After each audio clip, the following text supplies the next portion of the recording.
What's good, family, and welcome back to UTL TV.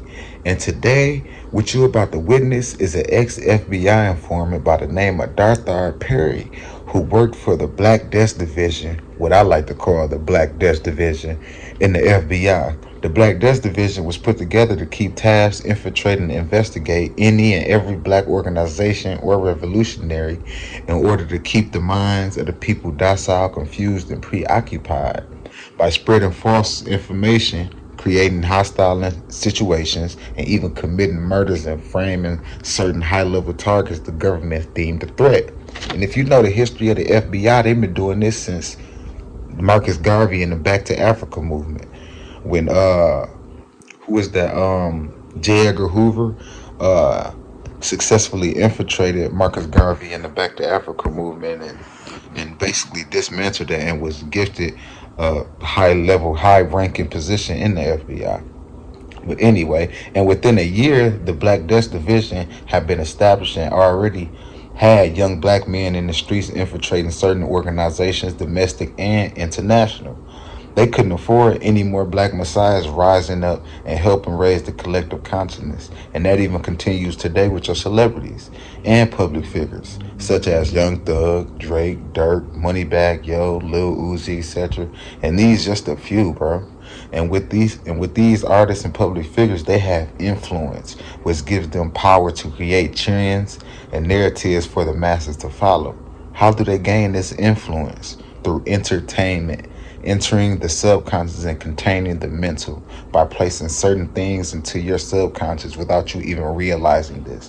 Whether it be what type of clothes you wear, car you drive, what type of food you get, what type of food you eat, what alcohol to drink, what kind of girls you like, even down to your core moral compass, how you behave and perceive the world. This is called social engineering. Facts. Which is what I like to call like a hex or a spell, mainly because of the sophisticated measures and steps taken to successfully socially engineer millions of individuals on a daily basis. It hit different when you can socially engineer millions of individuals on a daily basis. You know what I'm saying? That's sorcery to me. But anyway, think about it though. You know what I'm saying? Look at where we are as a people today. We willingly destroy ourselves and each other every day. How are the police able to target us and assault us every day and we still look at one another as ops and lifelong enemies? You know what I'm saying? It don't make no sense. We chase down and kill our own species with no fear. But when the government jump out, y'all, we run. You know what I'm saying?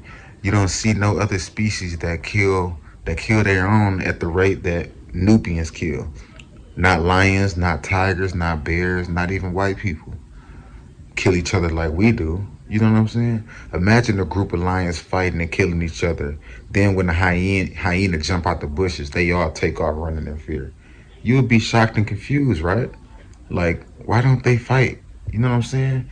But they maul each other. It doesn't make sense, but it does make sense when you understand science, quantum physics, subatomic particle, genetics and energy, and also magic. And what is magic?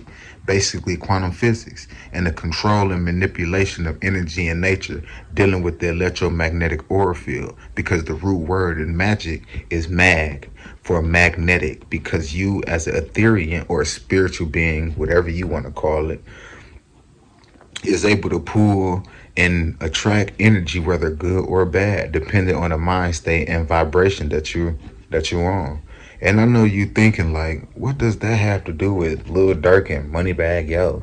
What that got to do with Young Thug? Well, like I stated before, these celebrities have influence from entertaining your mental and manipulating your energy by encouraging you to degrade and destroy not only yourself but your community and your planet as well, by influencing us to do drugs, commit murder, drink alcohol, gang bang, hypersexuality, backstab, and betray our friends and loved ones.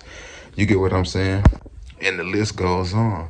And a lot of these celebrities and public figures are high power alchemists, witches, and warlocks who gained enough of a following to be accepted into certain secret societies where they become students of this ancient science, history, and sorcery. And that's facts, which makes them magicians. You know what I'm saying? warlocks and shit like that.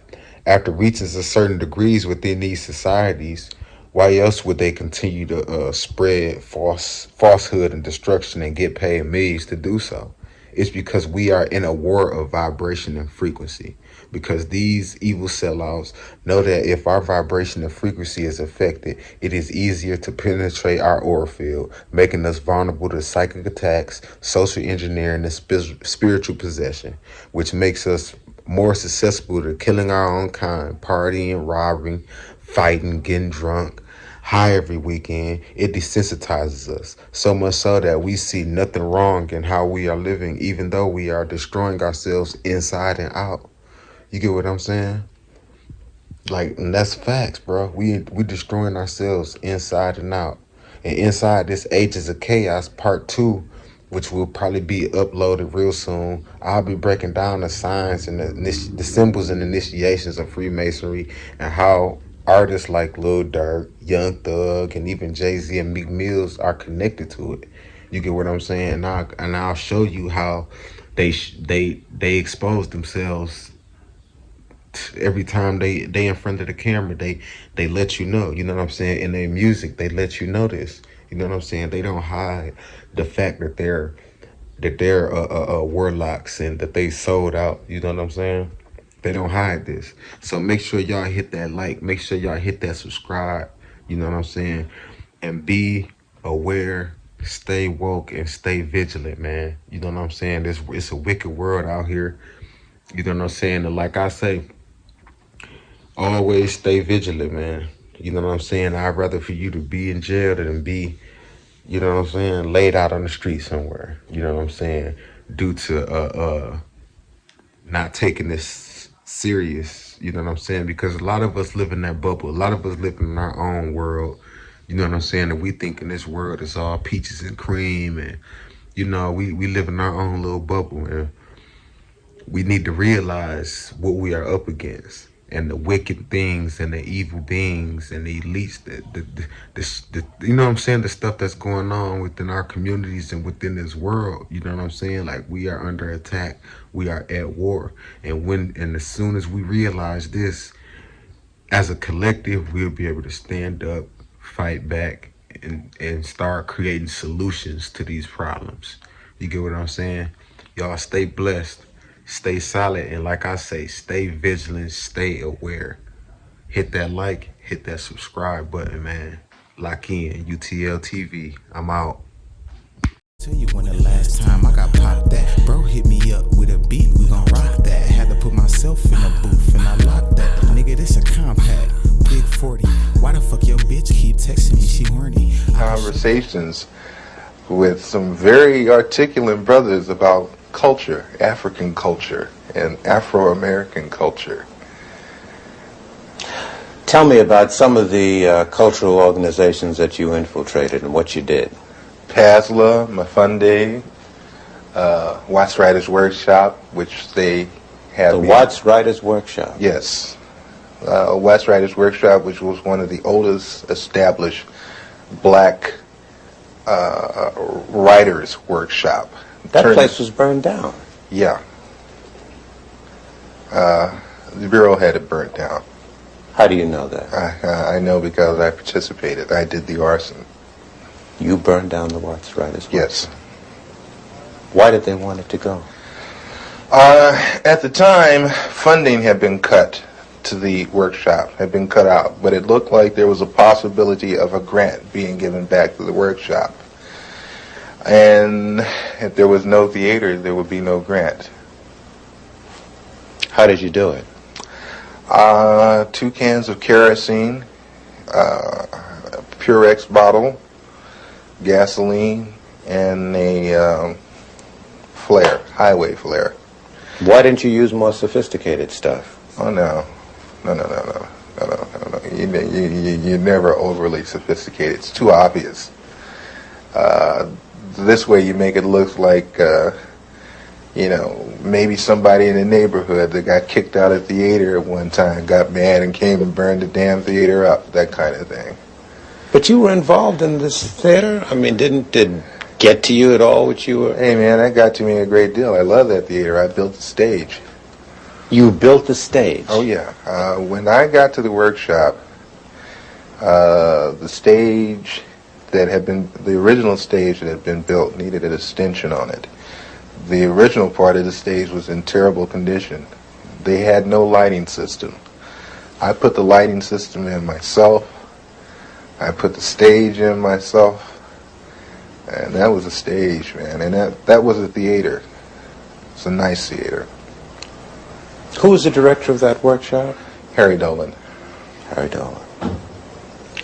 Some very, very well-known artists supported that workshp, gave money to it. Some very well-known artists came out of the Watts Writers Workshop.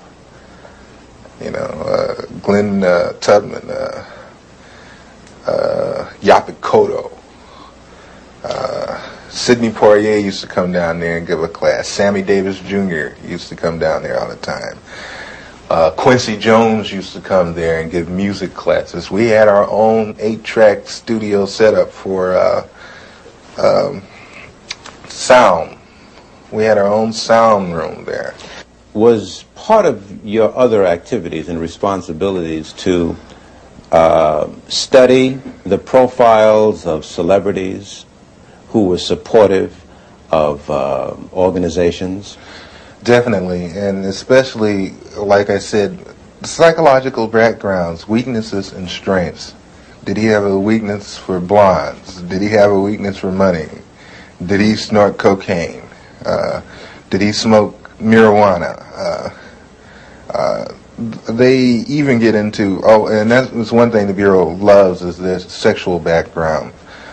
They have files and files on different blacks, not only celebrities, but a lot of others, sexual activity. What would they do with this information? Oh, that's used as a weakness. So they would feed to these weaknesses? Yes. Did you see that happen? Oh, yes. Doc Holliday, who is one of the leaders of the BGF, Black Guerrilla Family, which is a prison gang in the California state prison system. Upon his release from prison, a certain sister made herself known to him at a nightclub, whereupon he moved in with her, and she picked up names, telephone numbers, information, you know, that kind of thing. That lasted for a good 3.5 months. Was this an unusual thing, or did this happen often? No, that happens all the time. Did you yourself get involved in doing that? Yes. Give me an example. There was a gentleman that was on trial in Los Angeles that belonged to the BLA that had been busted in a southern state for a bank robbery, but was brought with 2 other people to Los Angeles to stand trial for the machine gunning of a police officer in Los Angeles. I was supposed to worm my way into the infections of his sister and whatever it took to get the information that I needed as far as what kind of defense they planned to use as to turn this information over to the federal prosecution. Did you do it? I got the information, and thank God I didn't have to go through with the actual thing of sexual activity. What do you mean, thank God? The sister was rather unappealing. How did you justify to the organizations in which you had infiltrated yourself that you were living on an $800 a week stipend or on an $800 a week standard of living when most of them were living hand to mouth? Well, hey, brother, you know, I'm hustling, you know. I mean, hey, man, you know, so a little this on the side, a little of that on the side, you know, I get over, you know, that kind of thing. In other words, ain't nobody's business but mine where I get the money. So, you know, everybody took it for granted that I was possibly doing a little dealing on the side. That kind of thing. Then also, everybody liked me for the simple reason that I would do things that I didn't have to do. I would go out of my way.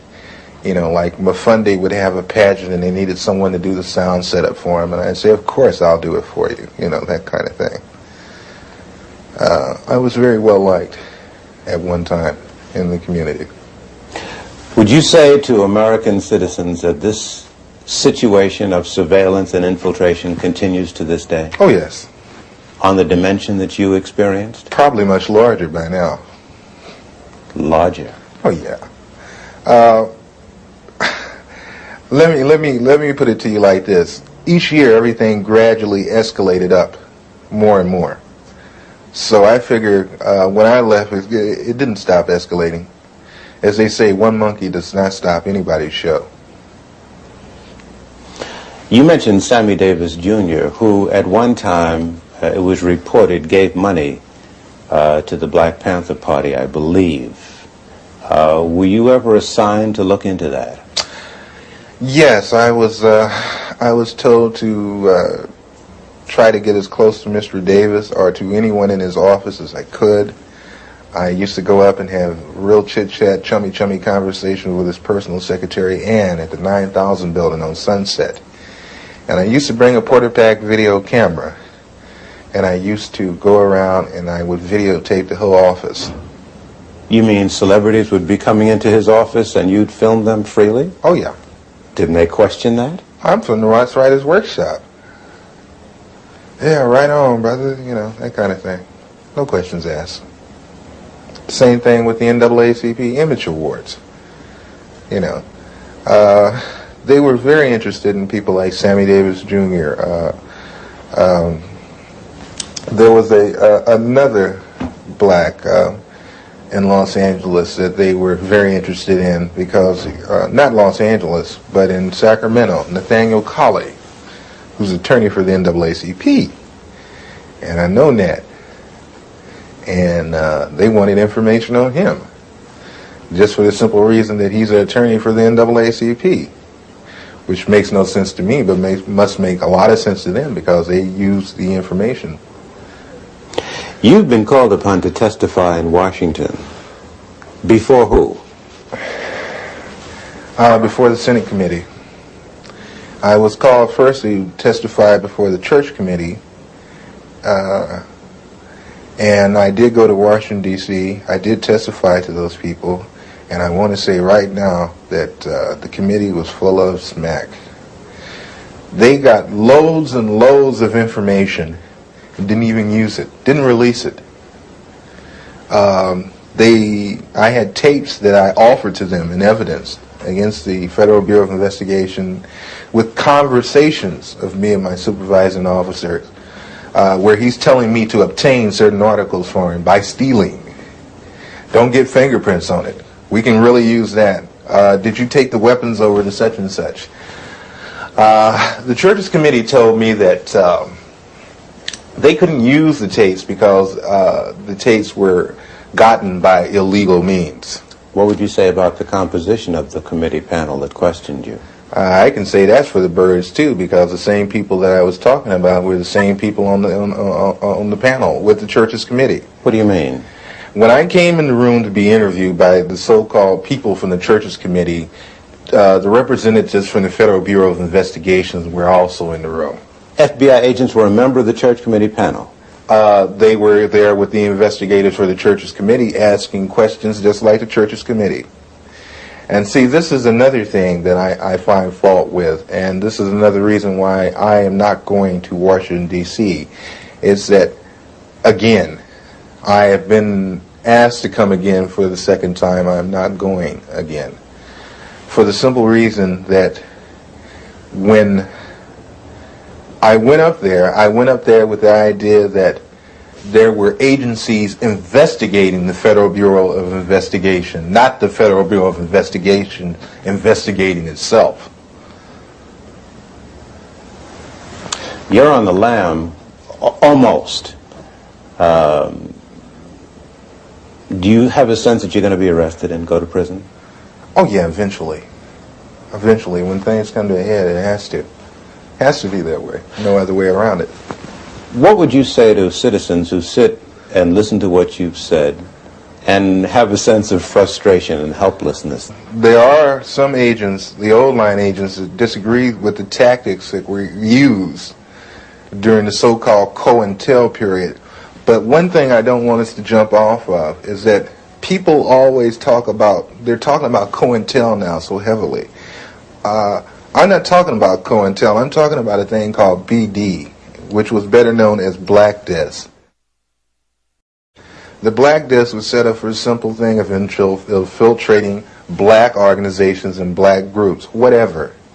Where was this Black Desk, or were there a number of them? There were a number of Black Desks, but the head Black Desk was in Washington, D.C., controlled by Sullivan. And Was he black? No. Mm-hmm. And what was the function of the Black Desks all over the country? I guess there were dozens. The function of the Black Desk was to monitor activity, social unrest, revolutionary groups, cultural groups, and such in the black community. And feed it into this central desk. And it still exists? As far as I know, yes.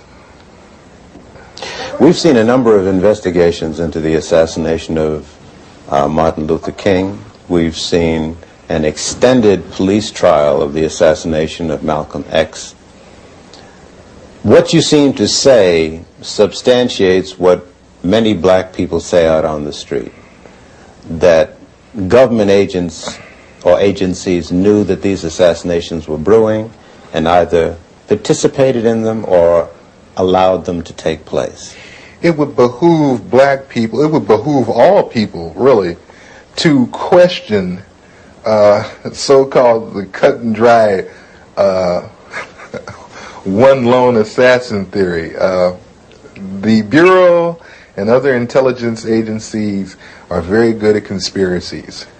They are very good at setting people up to be killed. They are very good at making innuendos so the person will be killed. City police don't know about, because they have policemen in there. They don't let black people form anything without some policemen in there. And while I was in the black Muslim movement, over the black Muslim movement, many of the police who were sent to infiltrate us, they're black, would tell me, say, look, I'm a cop, but I have to come. They would tell me. I knew the